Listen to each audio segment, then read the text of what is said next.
Hi guys, good evening. चलो शुरू करें। अभी तक हमने जो समझा था वो सब आपको समझ में आ गया होगा, ठीक है। मतलब हमने ऑप्शंस के बारे में सब कुछ जान लिया है अभी तक के लिए, जितना भी फंडामेंटल ऑप्शंस का ऑप्शंस होते क्या है, कॉल क्या होती है, पुट क्या होती है, किस तरह से यूज होता है, स्ट्राइक प्राइस क्या होता है, एक्सपायरी क्या होती है, ठीक है। अभी हमने जो पिछली हमारी 4 वीडियोस थी उसमें हमने सब कुछ एक तरह से जान चुके हैं, ठीक है। मार्केट में किस तरह से बिहेव करते हैं, क्या हमारे यू कैन से सेक्शन है मार्केट में स्टडी करने के लिए, किस तरह से कैश मार्केट काम करता है, किस तरह से हमारा ऑप्शन मार्केट काम करता है, ठीक है। Everything has been discuss to you, ठीक है। तो उससे रिगार्डिंग अभी तक आपको कोई भी दिक्कत आया हो तो you can actually ask your questions over here and then we will start with the today's topic which is technical analysis. और जैसे मैंने आपको बताया था कंटिन्यूअस एजुकेशन सीरीज चलेगी हमारी, ठीक है। तो एवरी ट्यूसडे और फ्राइडे मतलब ऐसी जूम लिंक शेयर हुआ करेगा, ठीक है। एक टॉपिक हुआ करेगा डिस्कशन के लिए, जो इंपॉर्टेंट टॉपिक्स हैं। अगर आपको कोई ऐसी क्वेरी है जो आप चाहते हैं मुझसे डिस्कस करें, और वो मतलब ऑप्शंस में किसी भी चीज से रिलेटेड हो सकता है, let it be candle sticks, let it be chart patterns, let it be anything, even SMC as well. तो अगर आप लोगों को ऑलरेडी कोई नॉलेज है और आप चाहते हो कि मैं वो डिस्कशन करूं आप लोगों के साथ, तो वो भी आप रिक्वेस्ट कर सकते हो on the same WhatsApp number. And secondly, अगर कंटिन्यूअस एजुकेशन सीरीज का पार्ट बनना है तो आपको व्हाट्सएप कम्युनिटी पे ही जूम का लिंक आ जाया करेगा, सो वहां से आप ज्वाइन हो सकते हो। And the sessions will be around like 30 to 35 minutes का एक सेशन हुआ करेगा। तो हर वीक में 2 सेशंस हुआ करेंगे और उनकी रिकॉर्डिंग आपको यूट्यूब पे भी मिल जाएगी। सो लेट्स से अगर आप नहीं आ पाते सेशन के लिए तो उसमें क्या होगा, आपको यूट्यूब पे रिकॉर्डिंग मिल जाएगी सेम चैनल पे, Supriti the novel trader.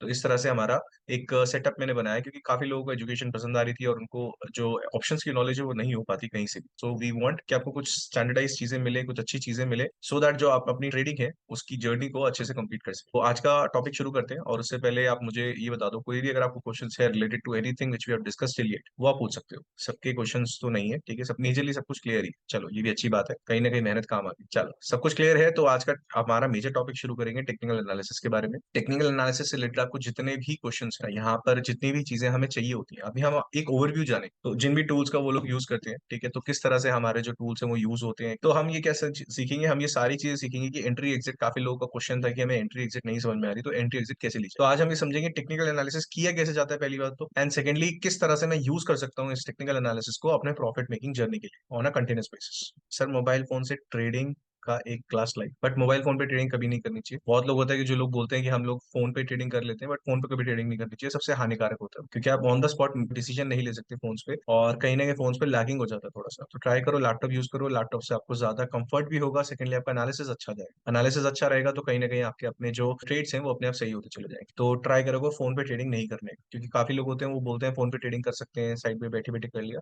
But I am telling you it's little bit fatal. ऐसे कभी एक्सीडेंट नहीं होगा, लेकिन अगर हो गया, मान लो आपने ऑर्डर डाला, फोन मतलब फोन पे रिएक्शन नहीं आया, या फिर आपने ऑर्डर डाला लेकिन लेट चला गया, बहुत सारी चीजें होती हैं। तो लैपटॉप तो फटाफट रिफ्रेश हो जाता है, सारी चीजें हो जाती हैं, ठीक है। तो फोन पे थोड़ी सी ट्रेडिंग जो होती है रिस्की होती है, ठीक है, और डिफिकल्ट तो होती ही हो। चलो टेक्निकल एनालिसिस मास्टर क्लास, ठीक, इसको शुरू करते हैं। टेक्निकल एनालिसिस से शुरू करेंगे, एक छोटा सा डिस्क्लेमर है, प्लीज इसे पढ़ लो। जो भी मैं एग्जांपल्स लूंगा वो सिर्फ एग्जांपल्स के तौर पर समझना, एक एजुकेशनल पर्पसेस के लिए समझना।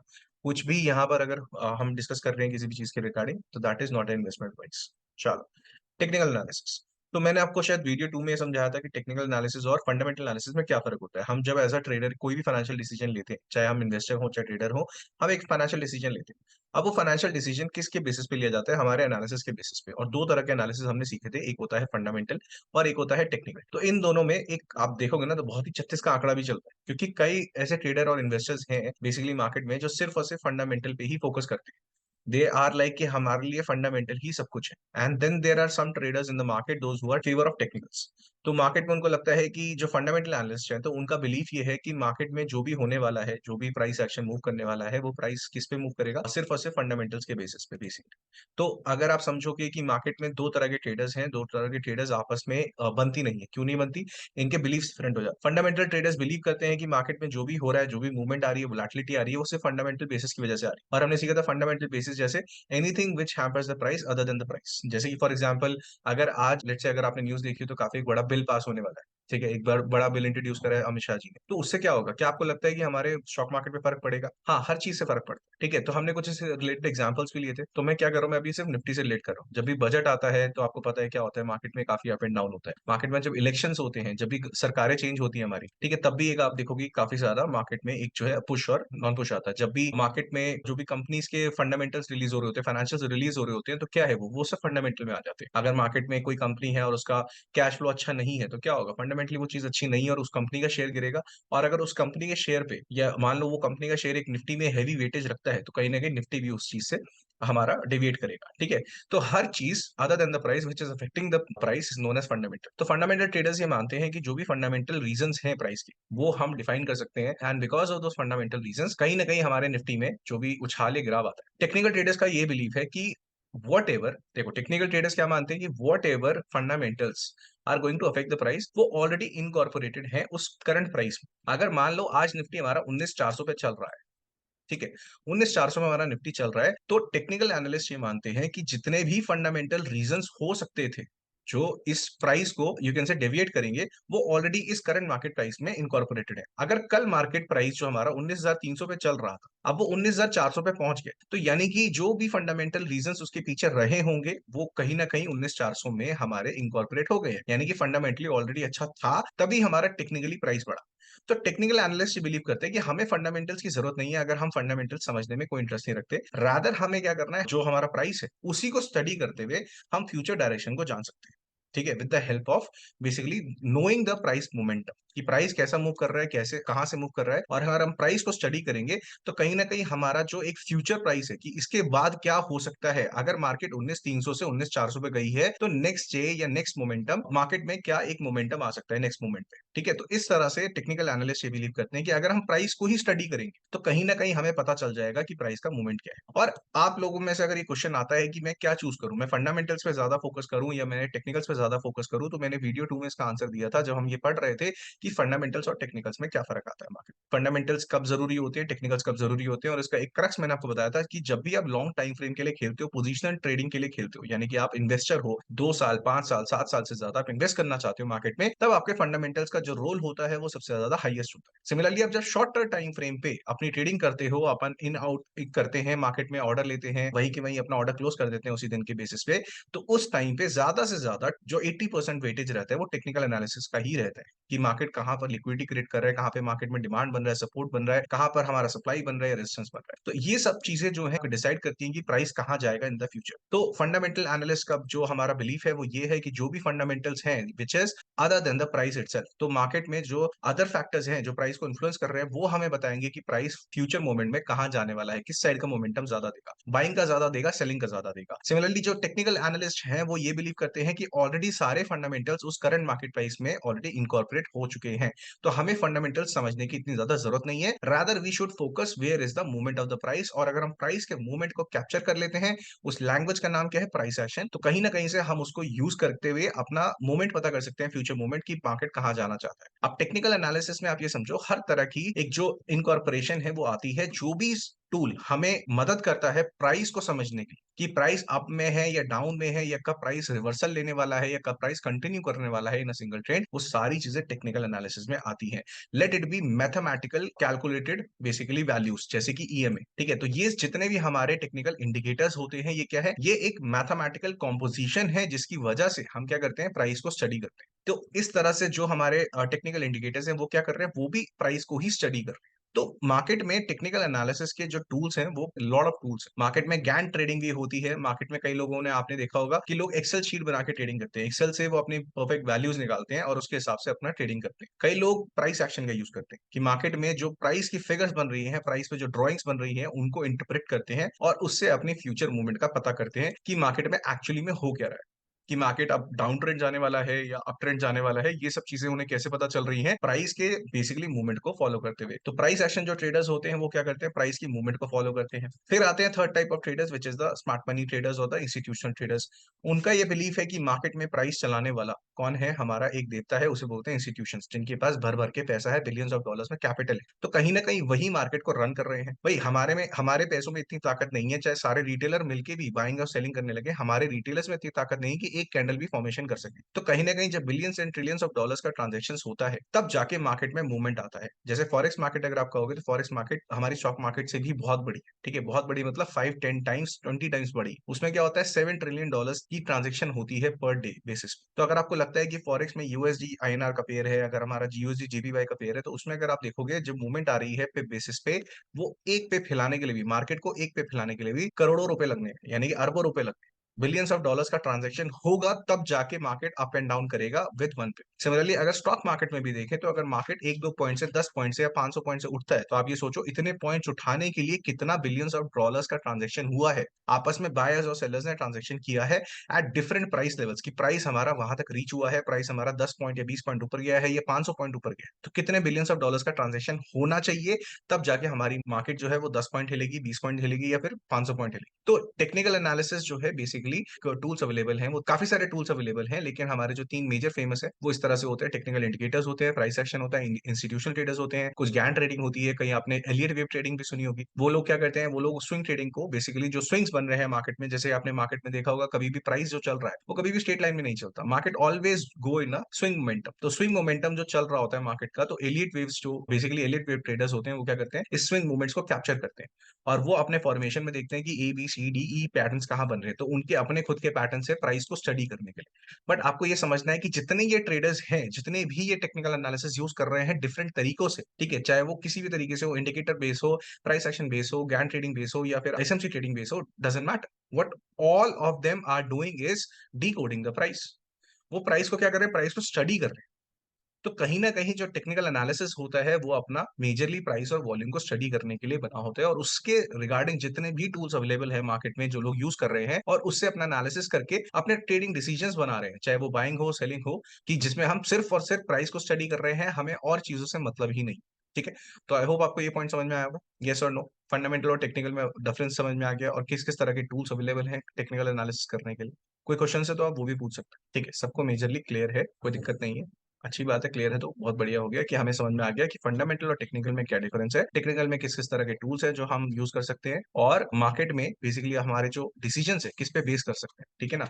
तो इतने सारे टूल्स हैं, तो कहीं ना कहीं आज हम एक टेक्निकल का एनालिसिस का जो है ओवरव्यू लेंगे और जो भी हमारा स्टडी होगा इंट्राडे में टेक्निकल से काम हो जाएगा। हाँ, टेक्निकल से ही काम होता है इंट्राडे में, आई टोल्ड यू 80% वेटेज आपको टेक्निकल्स को ही देनी पड़ती है, 20% आपको फंडामेंटल्स को देनी पड़ती है। आपको पता होना चाहिए कि कब हमारा बजट रिलीज हो रहा है, कब किस मेजर कंपनी के फाइनेंशियल्स रिलीज हो रहे हैं, कुछ ऐसी चीजें हैं जिनका आपको ध्यान रखना पड़ता है। सर कोई ऑपरेटर अप एंड डाउन करते हैं मार्केट, सारे ऑपरेटर ही करते हैं हमारे पास की नहीं है। ठीक है, आपके पास इतना कैपिटल नहीं है, मेरे पास इतना कैपिटल नहीं है, इन टुगेदर किसी के पास इतना कैपिटल नहीं है। जितने भी ऑपरेटर्स हैं like hedge funds, banks, mutual funds, ये क्या है, ये बड़े बड़े ऑपरेटर्स होते हैं, इनके पास बिलियंस ऑफ डॉलर्स का फंड है और उनकी वजह से वो लोग जो है मार्केट के प्राइसेस को अप एंड डाउन कर सकते हैं। ठीक है, तो मोस्टली सारे क्वेश्चन हो गए, let's go to the next slide and let's understand what is technical analysis. ठीक है, तो टेक्निकल एनालिसिस में समझो कि पहला स्टेप ये है कि आपको समझना है कि चार तरह के चार्ट होते हैं। ठीक है, चार तरह के चार्ट है मार्केट में, एक होता है लाइन चार्ट, एक होता है बार चार्ट, एक होता है हाइकेनाशी एंड देन कैंडलस्टिक चार्ट। ठीक है, ये चार तरह के मेजर चार्ट्स हैं अवेलेबल मार्केट में।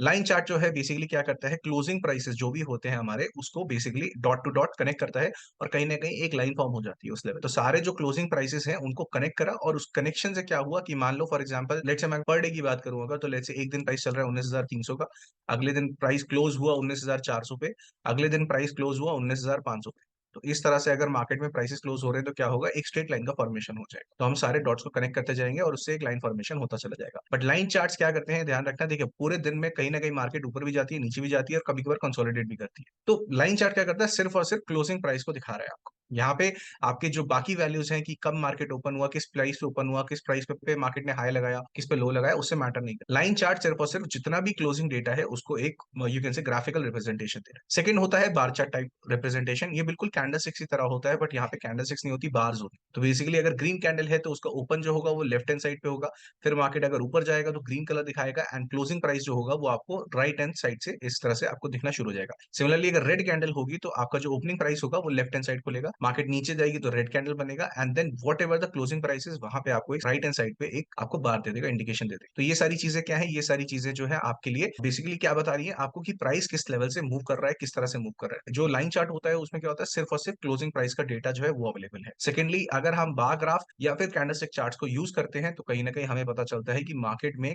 क्या ओपन प्राइस है, क्या क्लोजिंग प्राइस है, क्या हाई गया है मार्केट में, क्या लो गया है। तो ये सारी वैल्यूज को कैप्चर करते हैं, ये तीन चार्ट सारी वैल्यूज को कैप्चर करते हैं। इकलौता लाइन चार्ट ऐसा होता है जो सिर्फ और सिर्फ क्लोजिंग चार्ट को वैल्यू करता है। बार चार्ट और कैंडलस्टिक चार्ट बिल्कुल सिमिलर टाइप के होते हैं। यहाँ पर बार्स बनी होती है, यहाँ पर कहीं ना कहीं कैंडल्स बनी होती है। Secondly Heikin Ashi is nothing but a formation of a candlestick chart only. तो हाइकेनाशी अगर आप देखोगे तो बिल्कुल एक कैंडलस्टिक चार्ट की तरह ही होता है, बट उसमें क्या होता है, मोमेंटम हमें दिखाई देता है। हमें यहाँ पे एक एक्स्ट्रा चीज समझ में आती है which is known as the emotion. तो जैसे फॉर एग्जांपल अगर ये ग्रीन कैंडल बनी है कैंडलस्टिक चार्ट पे, तो मार्केट में क्या होगा, अपर विक्स और डाउन विक्स नहीं बनती हाइकेनाशी पे। अगर एक बहुत मोमेंटम से प्राइस ऊपर गया है तो सिर्फ एक बॉक्स बनेगा अपर साइड पे, यहाँ पर विक्स नहीं होती। कैंडलस्टिक में विक्स होती है, अपर विक होती है और डाउन विक होती है। हाइकेनाशी में अगर मोमेंटम बहुत स्ट्रांग है तो अपर विक और डाउन विक वो नहीं बना है।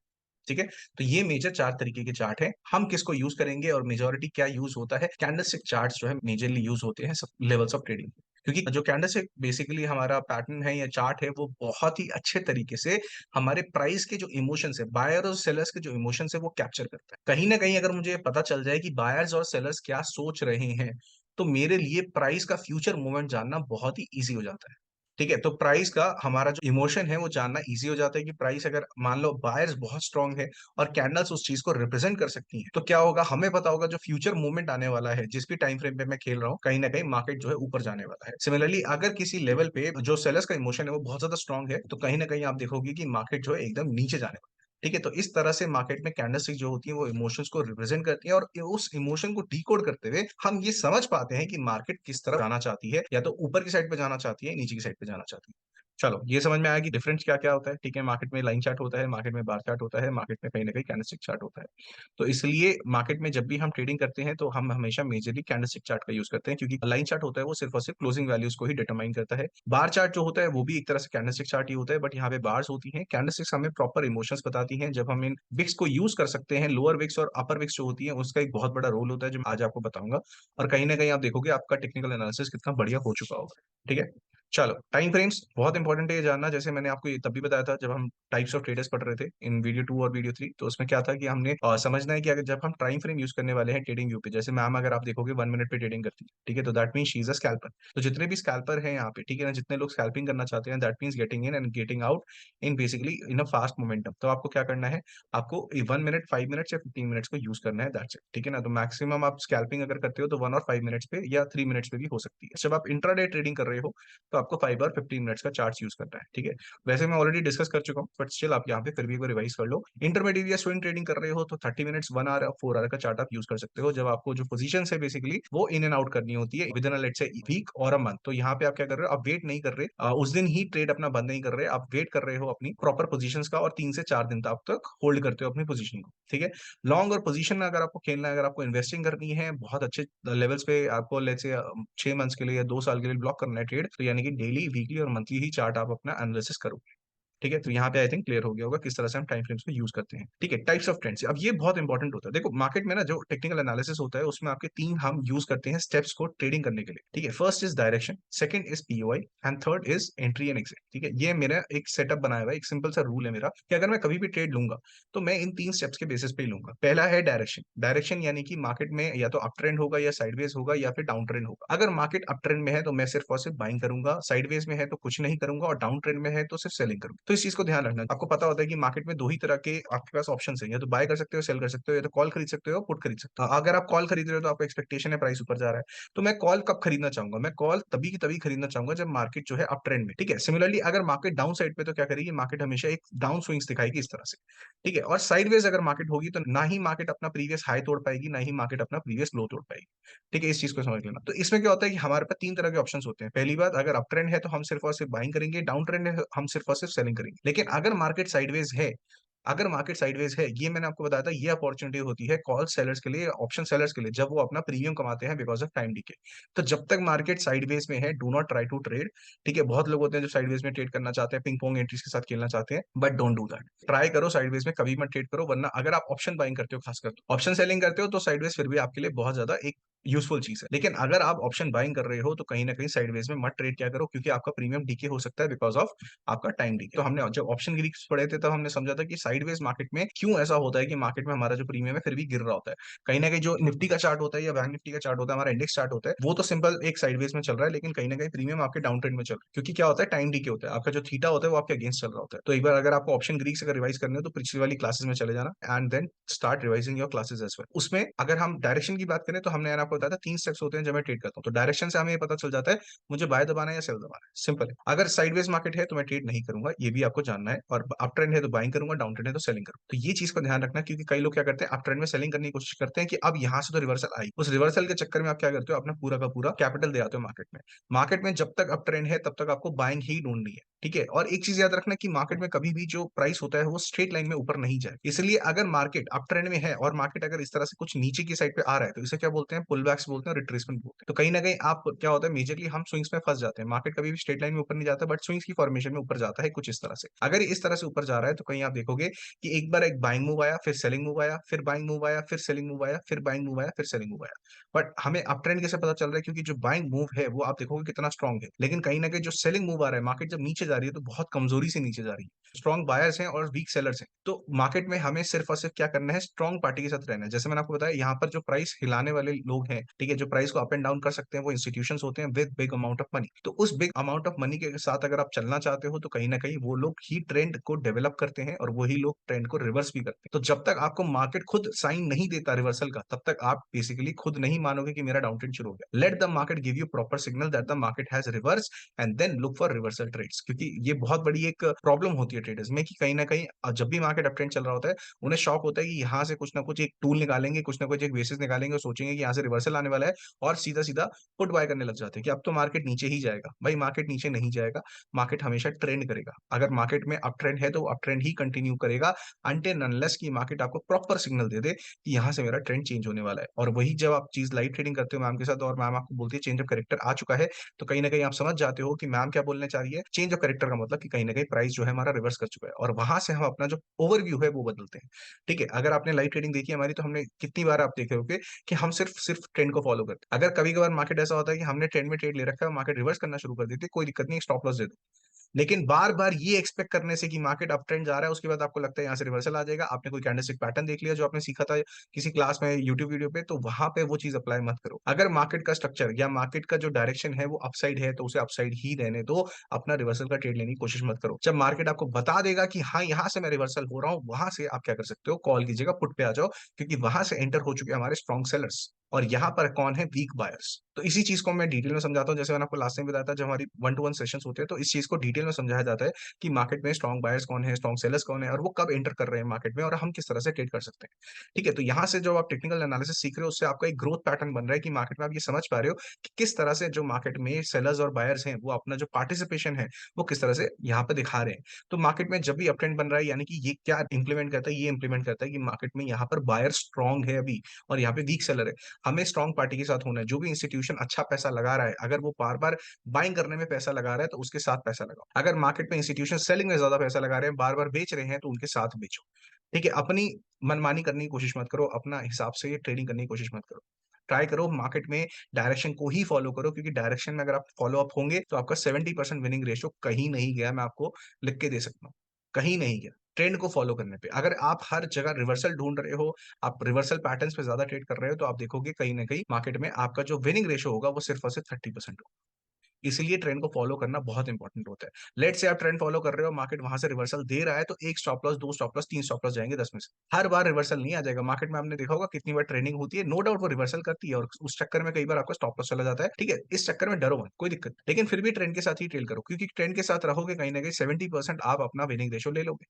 और जैसे ही 70% विनिंग रेशियो आ गया, रिस्क रिवॉर्ड आपका 1:3 है, then you can calculate yourself कि आप कितना कमा रहे हो, कितना गवा रहे हो। और इसको हमने डीपली डिस्कस किया था कहाँ पर, रिस्क रिवॉर्ड रेशियो। ठीक है ना, जब हमने लास्ट क्लास में रिस्क मैनेजमेंट हमने डिस्कस किया था, मैंने आपको समझाया था कि 1:3 लेना कितना इंपॉर्टेंट होता है और आपको कितना मिनिमम परसेंटेज चाहिए सिर्फ 1:3 पे जीतने के लिए। तो कहीं ना कहीं अगर आप ट्रेंड फॉलो कर रहे हो, अपने 30% स्टॉप लॉसेस दे रहे हो, लेकिन 70% टाइम्स आप विन कर रहे हो, तो आप खुद सोचो कि आप पर हफ्ता या पर वीक के हिसाब से या पर महीने के हिसाब से आप कितना कमा सकते हो, कितना जनरेशन कर सकते हो। ठीक है, तो यहाँ पर ये प्रॉब्लम जरूर आती है कि कहीं ना कहीं जो मैक्सिमम ट्रेडर्स हैं, लूजिंग ट्रेडर्स हैं, वो क्या करते हैं, अपना ट्रेंड को फॉलो नहीं कर पाते। और ट्रेंड को भी बेसिकली क्या होता है, जो ट्रेंड की आइडेंटिफिकेशन होती है उसके बहुत सारे मेथड्स।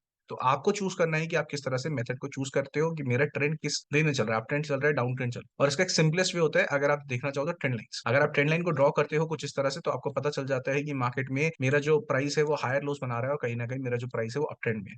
सिमिलरली अगर मार्केट डाउन ट्रेंड में होगा तो कहीं ना कहीं आपको इस तरह से डाउन ट्रेंड की एक लाइन दिख जाएगी। तो बहुत सिंपलेस्ट वे होता है ट्रेंड लाइंस, अगर आप उसे यूज करके ट्रेंड को आइडेंटिफाई करना चाहते हैं। ठीक है, तो आई होप आपको ये क्लियर हो गया होगा कि मार्केट में हम जब टेक्निकल एनालिसिस करते हैं तो हमारा फर्स्ट स्टेप क्या होता है, डायरेक्शन को डिकोड करना कि मार्केट अप ट्रेंड में है, डाउन ट्रेंड में है या साइडवेज में। और उस वे में मैं क्या करता हूँ, डिसीजन लेता हूँ, या तो मैं बाय करूंगा या सेल करूंगा या कुछ नहीं करूंगा, विच इज नो ट्रेड। ठीक है, यहां तक क्लियर? किसी को क्वेश्चन रिलेटेड टू डायरेक्शन? ठीक है, सबका क्लियर हो गया, बहुत बढ़िया। चलो, support and resistance. Support and resistance अगर आपने समझा होगा तो मार्केट के सबसे बड़े जो दो दावेदार होते हैं, सपोर्ट और रेजिस्टेंस होते हैं। अगर मार्केट में ट्रेडिंग सीखनी है, अगर आपने proper genuine support and resistance के कॉन्सेप्ट को सीख लिया ना, आप वैसे ही विनिंग ट्रेडर बन चुके हैं। Intraday, how to find the direction of that day. तो मैंने आपको ये बताया, काफी सारे तरीके होते हैं इंटरडे में डायरेक्शन जानने के। Simplest way is trend line. अगर आप यूज करना चाहते हो तो ई में भी यूज कर सकते हो, या जब आप लाइव ट्रेडिंग करते हो हमारे साथ, मैम के साथ, तो आपने देखा होगा कि हम मार्केट स्ट्रक्चर को यूज करते हैं और वो भी आप यूज कर सकते हो। तो सपोर्ट एंड रेजिस्टेंस के हम बारे में जो बात कर रहे थे, मैं आपको ये बता रहा था कि मार्केट में जो दो सबसे बड़े दावेदार होते हैं, ठीक है, जो सबसे बड़े दो ऐसे टूल्स हैं कि अगर आप इनको समझ जाते हो तो आप विनिंग ट्रेडर तो बनोगे ही बनोगे, कंफर्म है, which is support and resistance. Support क्या है, मार्केट में जब भी प्राइस नीचे आ रहा था, ठीक है ना, और वहां से मार्केट जो है एक पुल बैक देता है, यानी कि इस प्राइस लेवल को टच करके मार्केट जो है एक रिवर्सल शुरू कर देता है, उसे बोला जाता है सपोर्ट। सिमिलरली रेजिस्टेंस क्या है, रेजिस्टेंस मार्केट में जब मार्केट ऊपर की तरफ जा रहा है, ऊपर की तरफ जाके एक प्राइस लेवल को टच करता है और वहां से पुल बैक देना शुरू कर देता है या रिवर्सल देना शुरू कर देता है, उसे बोला जाता है रेजिस्टेंस। ठीक है, तो इसे बोला जाता है रेजिस्टेंस, इसे बोला जाता है सपोर्ट। और ये support and resistance are also known as the pivots of the market. ठीक है, पिवट्स होते हैं स्टॉपेज पॉइंट्स। पिवट्स को अगर आप समझोगे तो हमारा जो मार्केट में दो मेजर स्टॉपेज पॉइंट्स होते हैं, सपोर्ट और रेजिस्टेंस। ठीक है, तो इसको एक कॉन्सेप्ट से समझो कि मार्केट अगर लेट से अप ट्रेंडिंग में है, मार्केट अगर ऊपर की तरफ जाए जा रही है, तो क्या मैं यहाँ कहीं भी बाइंग कर सकता हूँ?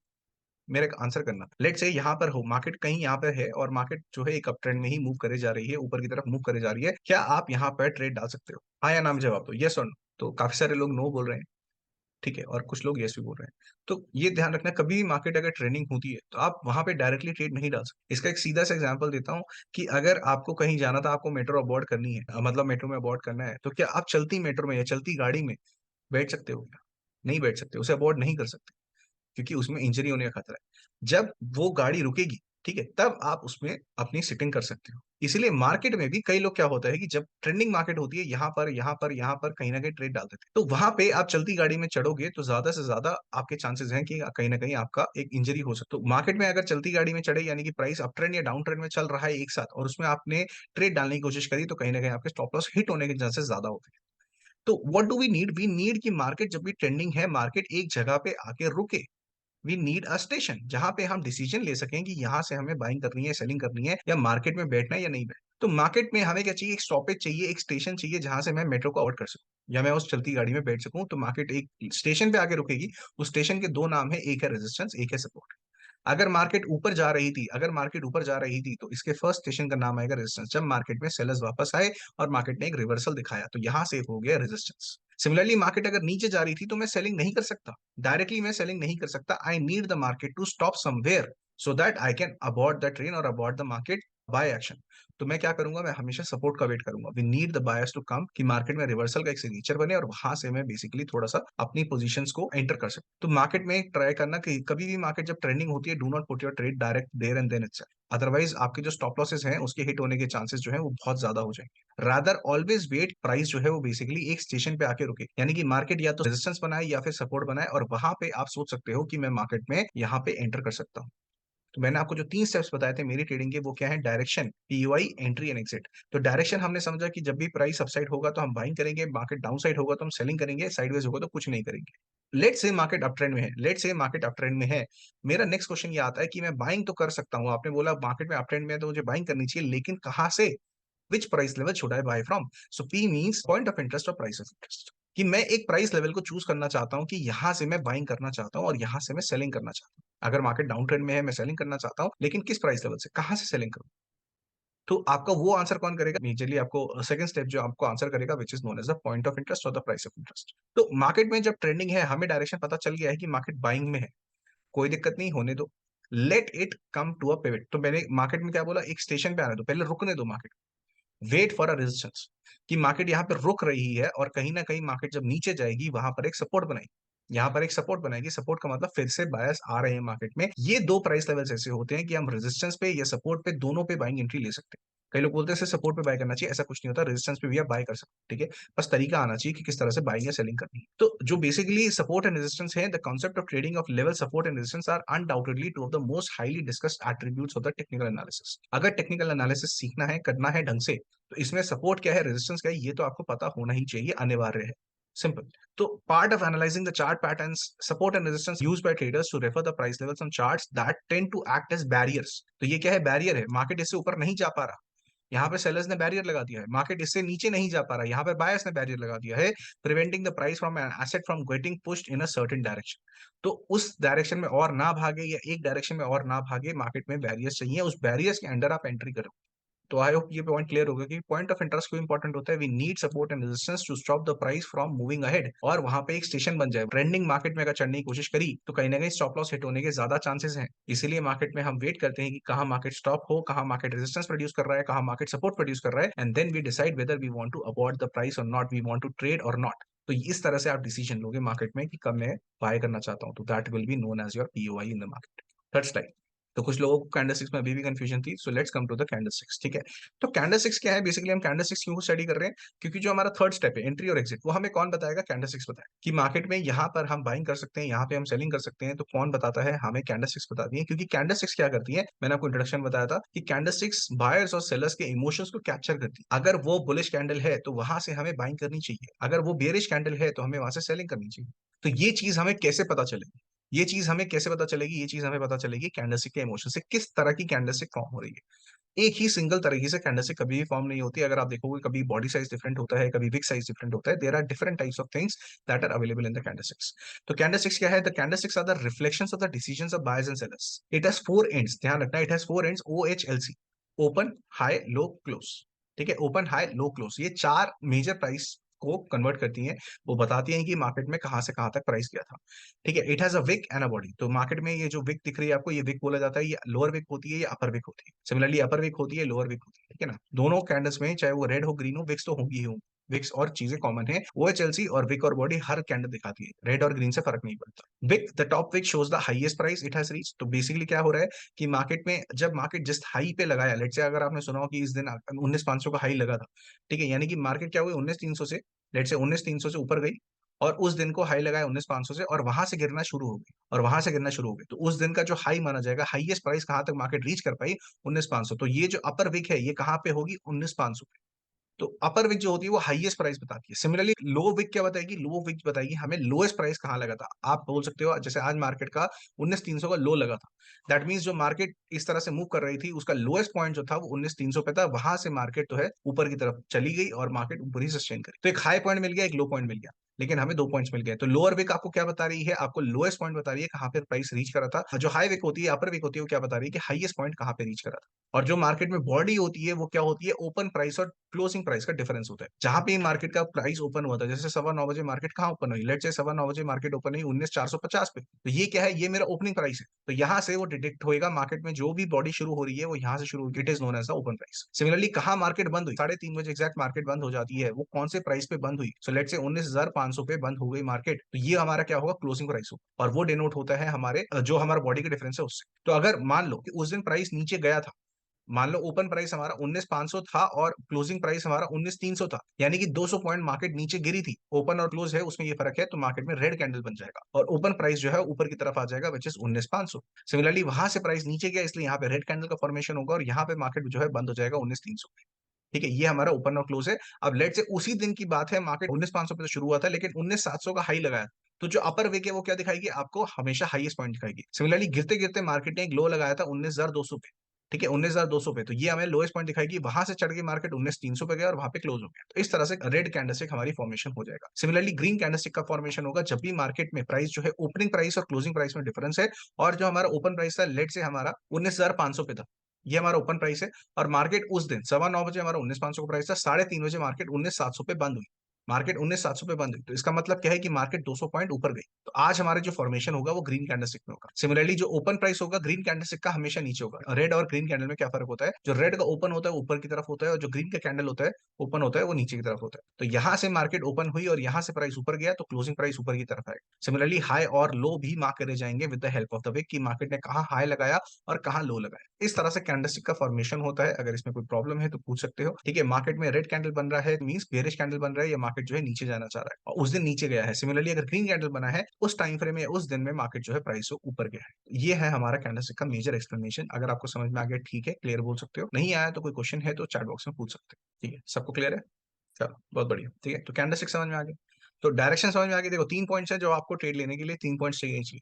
Direction, price of interest and then entry and exit. तो हमने क्या समझा, डायरेक्शन 3 तरह की होती है, अप ट्रेंड, डाउन ट्रेंड और साइड ट्रेंड। अप ट्रेंड में हम बाय करेंगे, डाउन ट्रेंड में सेल करेंगे और साइडवेज में हम कुछ नहीं करेंगे। सेकंडली, अब मैं लेट्स से मैं डाउन ट्रेंड में हूं, मैं बाइंग और सेलिंग करना चाहता हूं, लेकिन कहां से?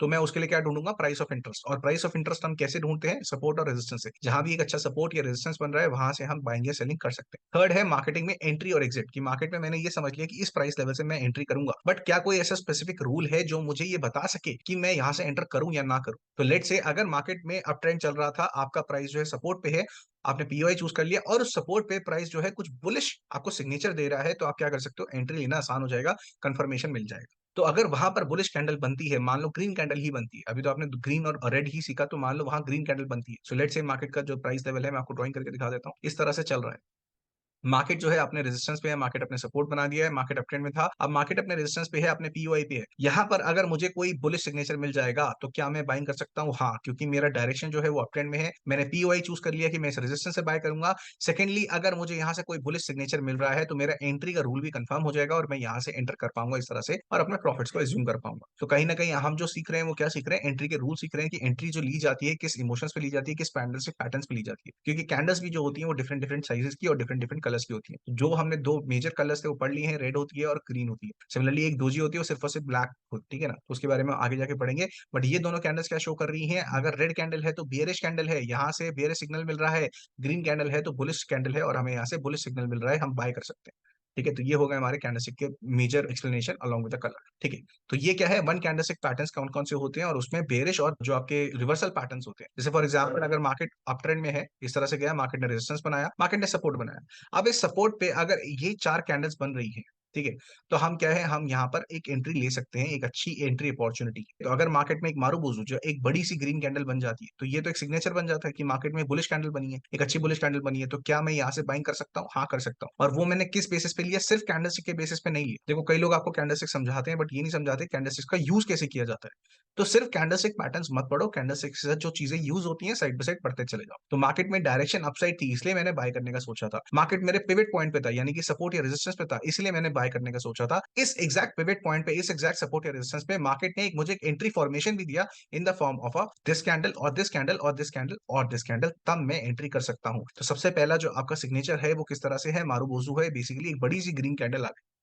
एक बड़ी सी आपके पास ग्रीन कैंडल है, ये क्या दे रही है आपको, बुलिश सिग्नेचर दे रही है। सिमिलरली अगर इसमें से मैं रेड एक बड़ी सी कैंडल बना दूं, तो ये क्या है, बेरिश सिग्नेचर है, मार्केट मेरा डाउन ट्रेंड पे है, मार्केट मेरा डाउन ट्रेंड पे है, सपोर्ट और रेजिस्टेंस पे मेरा प्राइस खड़ा है, एक पिवट पॉइंट पे मेरा प्राइस खड़ा है, और वहां पे एक मार्केट ने एक बेरिश सिग्नेचर दे दिया है, एक बड़ी सी रेड कैंडल दे दी। तो यहाँ से क्या मतलब है, यहाँ से ये मतलब बनता है कि यहाँ से मैं सेल कर सकता हूँ। तो मेरा जो 3 steps of confirmation of a trade है वो कंफर्म हो चुके हैं, और मैं यहाँ पे एक अच्छी प्रोबेबिलिटी में ट्रेड ले रहा हूँ। सिमिलरली अगर मार्केट में दोजी टाइप कुछ बनता है, दोजी क्या होता है कि मार्केट में ओनली विक्स होती है, जहां प्राइस ओपन हुआ था वहीं प्राइस क्लोज हो गया, जहां प्राइस ओपन हुआ था वहीं प्राइस क्लोज हो गया, उसे क्या बोला जाता है, दोजी।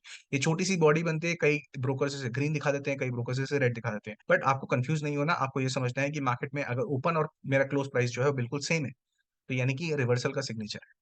ये क्या है, रिवर्सल का सिग्नेचर, और यहाँ से भी मैं एंट्री ले सकता हूँ। तो वन कैंडलस्टिक पैटर्न्स में हम क्या समझ रहे हैं, हम एंट्री के पैटर्न समझ रहे हैं कि क्या मेरा ऐसा स्कोप है जहां से मैं एंट्री ले सकता हूँ। सिमिलरली अगर कुछ ऐसा शूटिंग स्टार बनता है, देखो शूटिंग स्टार यूजली एक बेरिश सिग्नल है, ठीक है ना, अगर मार्केट में कुछ इस तरह से बन रहा है, तो क्या है समझना है आपको कि मार्केट अगर मेरा डाउन ट्रेंड पे था और मार्केट मेरा एक पिवट पे था, यानी कि सपोर्ट या रेजिस्टेंस पे था, और मार्केट ने क्या करा, एक शूटिंग स्टार बना दिया यहाँ पर, तो मैं क्या कर सकता हूँ, यही मेरा एक सिग्नेचर है कि मार्केट यहाँ से नीचे जाएगा, तो मैं यहाँ से मार्केट को नीचे ले जा सकता हूँ। ठीक है, सिमिलरली अगर ऐसा कुछ बन जाता है, सिमिलरली अगर मैं आपको दिखाऊं तो इस तरह से पैटर्न होता है कि मार्केट में ऐसे ही सेम तरीके का पैटर्न बनेगा, लेकिन ग्रीन कलर में, तो मैं आपको ग्रीन कलर का ही बना देता हूं। ठीक है, ग्रीन कलर में इस तरह से विक बनी और मार्केट में कुछ इस तरह से ग्रीन बॉडी बनी।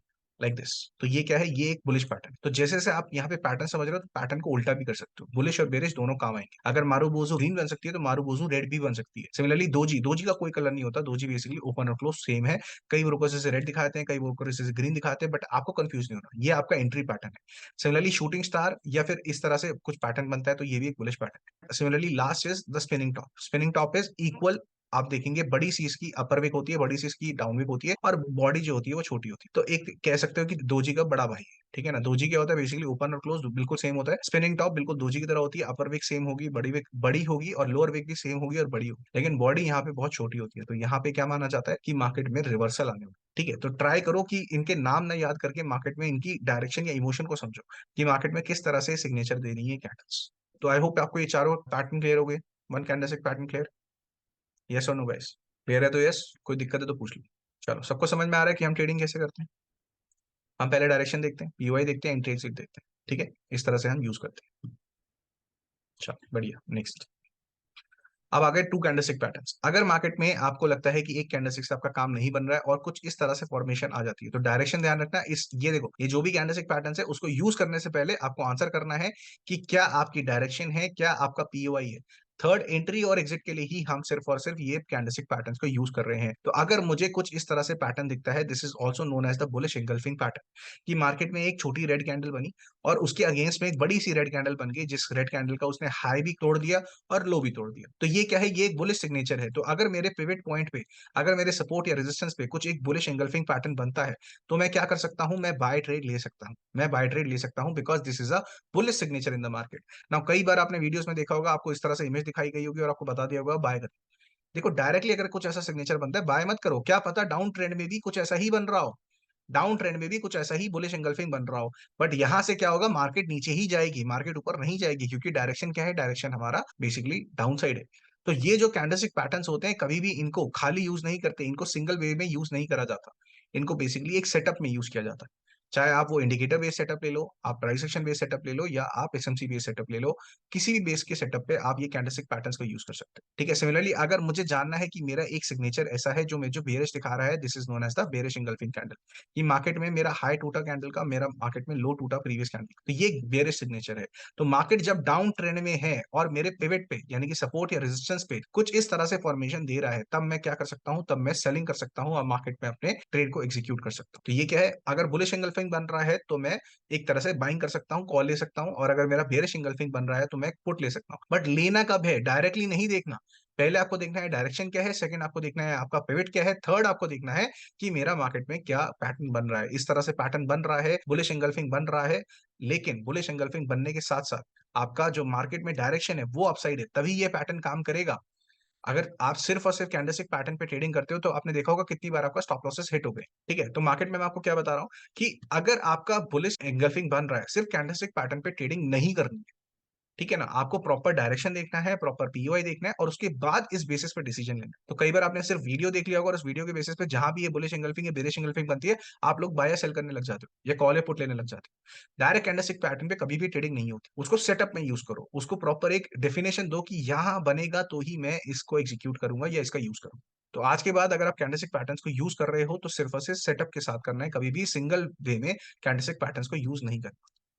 कैंडलस्टिक पैटर्न हरामी पैटर्न है, ठीक है ना। और ये हिंदी वर्ड नहीं है, जापानीज वर्ड है, तो इसका हिंदी मीनिंग निकालने की कोशिश भी मत करना। तो बेसिकली हरामी पैटर्न क्या बोलता है कि मार्केट में अगर मेरा डायरेक्शन बेसिकली अपसाइड है, मेरा डायरेक्शन अपसाइड है इस तरह से, और मेरा पिवट पे मेरा प्राइस है या मेरे पॉइंट ऑफ इंटरेस्ट पे मेरा प्राइस है, तो मैं क्या करूंगा, अगर मेरा कुछ इस तरह से पैटर्न बन रहा है कि एक बड़ी सी रेड कैंडल बनी और उसके सामने एक छोटी सी ग्रीन कैंडल बन गई, और ये जो ग्रीन कैंडल बनी है ये गैप अप के बाद बनी है। देखो, अगर मार्केट में आप क्लोजिंग और ओपनिंग देखोगे, तो मार्केट में जो क्लोजिंग प्राइस होता है, यूजुअली नेक्स्ट कैंडल का ओपनिंग प्राइस वही क्लोजिंग प्राइस होना चाहिए।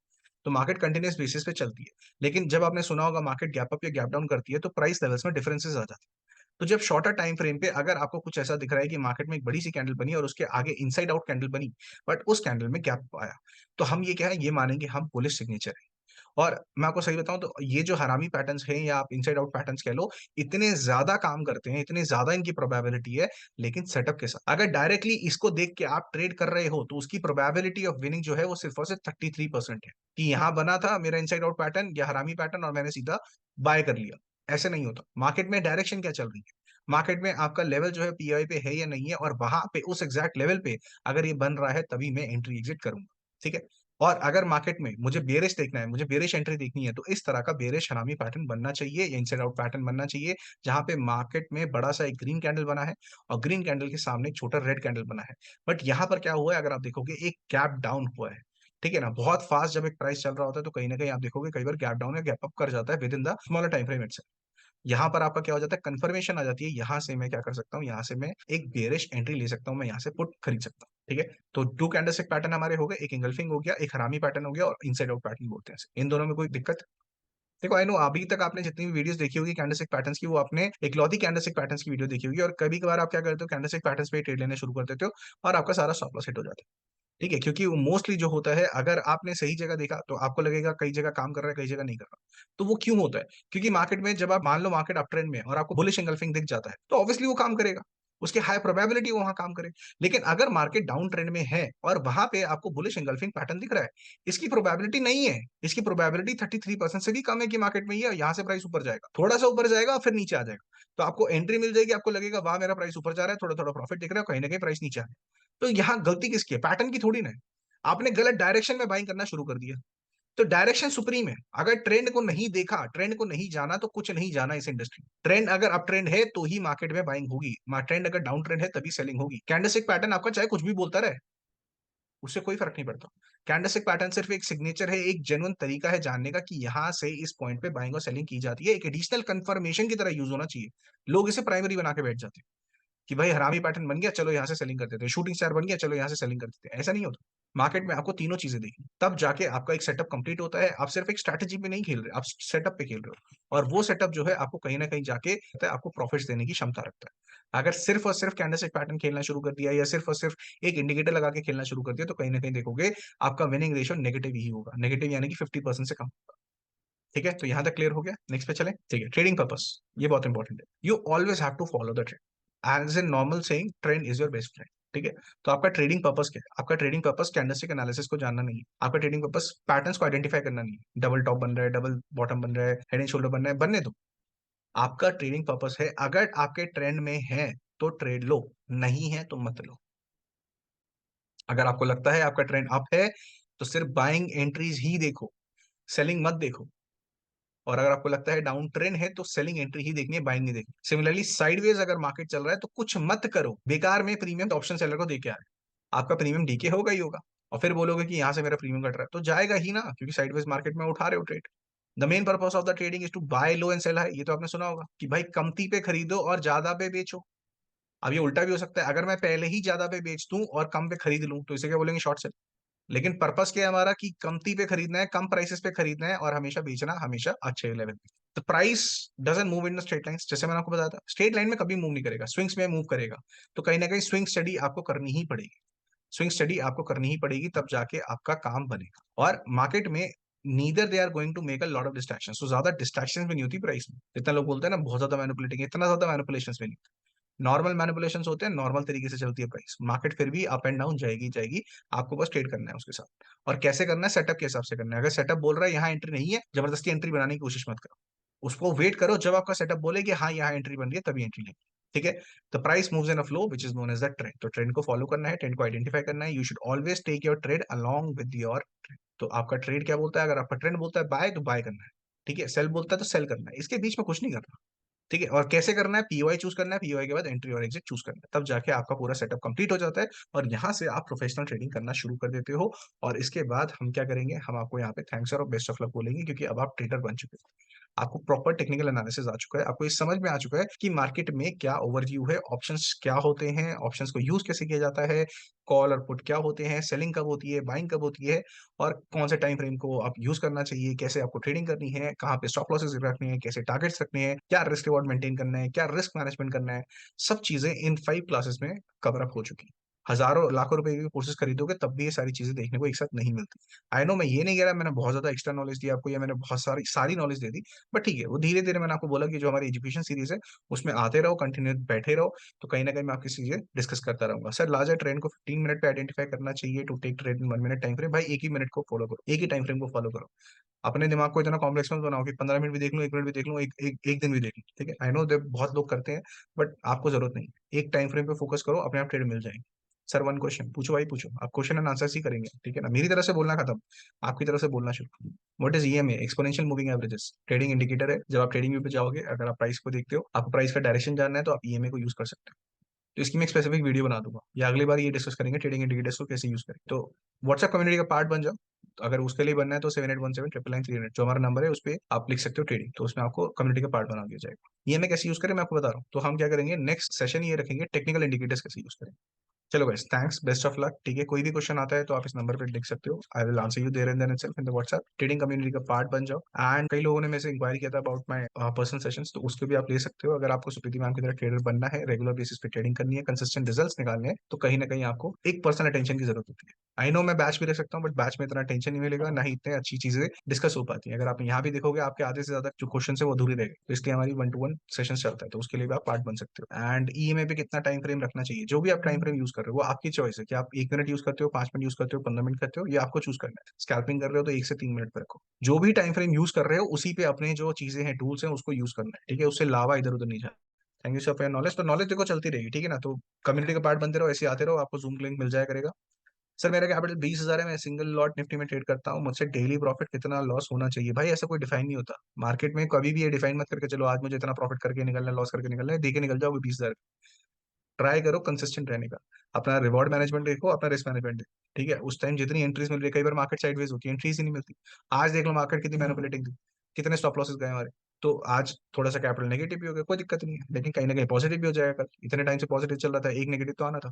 तो मार्केट कभी कभार मैनिपुलेट भी करती है, कभी कभार अच्छी चलती है, तो इस तरह से आपको खुद मैनेज करना पड़ता है ये सब चीजें। लेकिन आपको क्या फोकस करना है, पर ट्रेड आपका जो रिस्क और रिवॉर्ड है वो मेंटेन रहना चाहिए, और रिस्क मैनेजमेंट मेंटेन रहना चाहिए, स्टॉप लॉस मेंटेन करो। तो ऑब्वियसली अगर इतना कैपिटल है तो एक लॉट से किलो उसको बढ़ाने की कोशिश मत करो। जब कंसिस्टेंट प्रॉफिट्स निकलने लग जाए तो या तो ज्यादा कैपिटल इंट्रोड्यूस करो, या इसी प्रॉफिट्स को रीइन्वेस्ट करो rather than withdrawing the profits.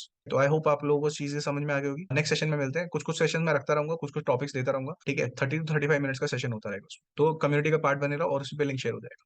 चलो, good luck to see you.